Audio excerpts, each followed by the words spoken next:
Hey, I'm Andy Brohl at ASCO 2024 from Moffitt Cancer Center here presenting our work on the durability of checkpoint inhibitor response in Merkel cell carcinoma. And so in this study, we're interested in how well patients do that initially do well after being on checkpoint inhibitors with this cancer, but then eventually you stop therapy because they've been doing so well for a period of time, or because they ran into some side effect issues. And so this is a big question in the field right now, is how durable will the responses be after you stop therapy? In other diseases like melanoma, if you get a complete response or a near complete response, there's a pretty good chance you're going to stay in it for multiple years after you stop therapy, 5-10 years even. The chances are pretty good. But unfortunately, one thing that we're starting to appreciate in Merkel is that once you stop the therapy, there's a higher risk for the patient to start relapsing afterwards. And it tends to happen about a year afterwards. So they've been on therapy, they got a great response, maybe even a complete response. You end up stopping therapy because they're doing well. And unfortunately, some patients will later relapse and you have to put them back on therapy or something else. And so right now in the field, we don't really know what we're supposed to do in this case. What's the percentage of patients this happens to? What happens when you put them back on therapy? And so we try to just look at our institutional database to see what happens.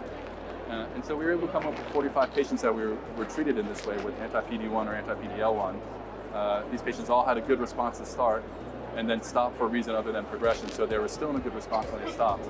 And we were trying to look to see what's the chance that they relapse and what are some of the factors associated with it. And what we saw is that overall, close to half the patients actually experienced a relapse, so a pretty high rate, and higher than, again, you would expect in some other diseases like melanoma, 46.7% to be exact. And one of the more obvious reasons that help differentiate the patients that relapse is if they're in a complete response or non-complete response.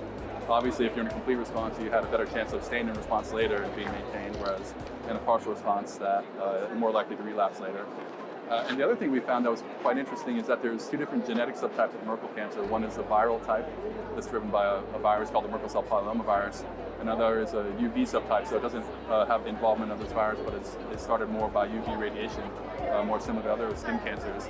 And the one that's caused by the virus seems to have a higher risk of having this relapse pattern after patients discontinue therapy.